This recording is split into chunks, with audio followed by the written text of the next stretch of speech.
বন্ধুসকল, আজি আহিছোঁ এটা বিশেষ বাতৰিলৈ। শিৱসাগৰ নগাঁৱত পোনপ্ৰথমৰ বাবে মুকলি হ'ল মহিলা সাম্প্ৰদায়িক বজাৰ। ইয়াক আইডিঅ' বজাৰ হিচাপে নাম দিছে।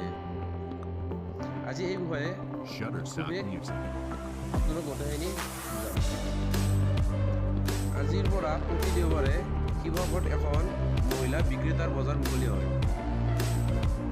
পোনপ্ৰথমৰ বাবে শিৱসাগৰ নগৰত শিৱসাগৰ চৰকাৰী ফুলেশ্বৰী উচ্চতৰ মাধ্যমিক বিদ্যালয়ৰ শৈশৱ প্ৰথম কাষত ফুলেশ্বৰী মহিলা মঞ্চৰ সৌজন্যত মহিলা সাপ্তাহিক বজাৰ আইডিৰ বজাৰ নামেৰে আৰম্ভ কৰা হয়।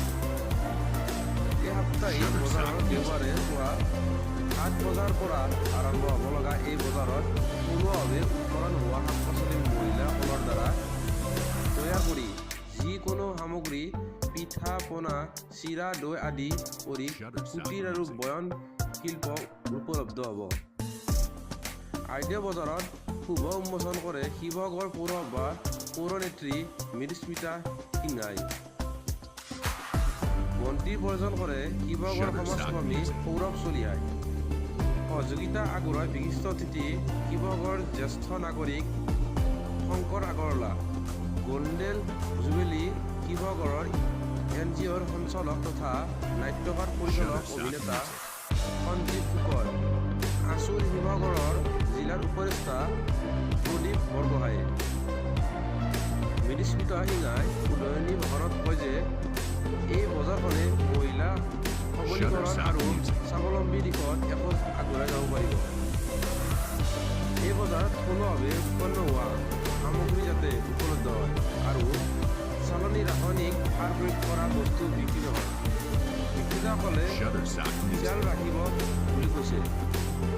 বজাৰখনৰ উদয়নি অনুষ্ঠানত উপস্থিত থাকি সৌৰভ চলিহাই তেওঁ ভাষণত বজাৰখনে মহিলাসকলক বহুখিনি আগবঢ়াই নিব বুলি কয়। চালানী বস্তু বজাৰখনত বেপাৰীসকলে যাতে নানে তাৰ প্ৰতি লক্ষ্য ৰাখিবলৈ আহ্বান জনায়। শিৱসাগৰ জিলা ছাত্ৰ সন্থাৰ উপদেষ্টা প্ৰদীপ বৰগোহাঁই বজাৰত থলুৱা সামগ্ৰীৰ বিক্ৰেতাই ৰাইজক সহায় দিয়াৰ লগতে ঠাইখন চাফ চিকুণৰ প্ৰতি লক্ষ্য ৰাখিবলৈ পৰামৰ্শ প্ৰদান কৰে। সমাজকৰ্মী শংকৰ আগৰৱালাই শিৱসাগৰৰ এখন কৃষক বজাৰত আছিল যদিও থলুৱা কৃষকসকলৰ প্ৰত্যুষ এখন লাডেন বজাৰত হ'লগৈ আৰু বাহিৰৰ পৰা বেপাৰী আমদানি হ'ল। থলুৱা সামগ্ৰীৰ ঠাইত চালানী সামগ্ৰীৰে ভৰি পৰিল। যাতে এই বজাৰত স্থানীয়সকলে সুবিধা লাভ কৰে তাৰ প্ৰতি মহিলা সঞ্চয় গুৰুত্ব দিয়াৰ আহ্বান জনায়। সঞ্জীৱ ফুকনে ভাষণ প্ৰদান কৰি কয় যে মহিলা সবলীকৰণ 2006ৰ পৰা আৰম্ভ হৈছে।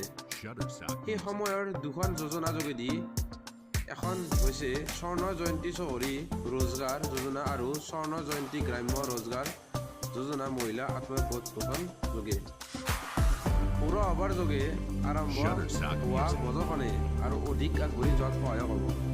সঠিক দিশেৰে আগবঢ়াই নিলে বজাৰখন এটা সময়ত গ্ৰাহক বাঢ়ি যোৱাৰ লগে লগে উদ্দেশ্য সফল হ'ব আৰু অনাগত দিনত আহিব লগা পৌৰসভা আহি উপলব্ধি কৰিব আৰু বজাৰখনে মহিলাসকলক সংস্থাপিত কৰাত সঁচাই সুন্দৰ ভূমিকা পালন কৰিলে।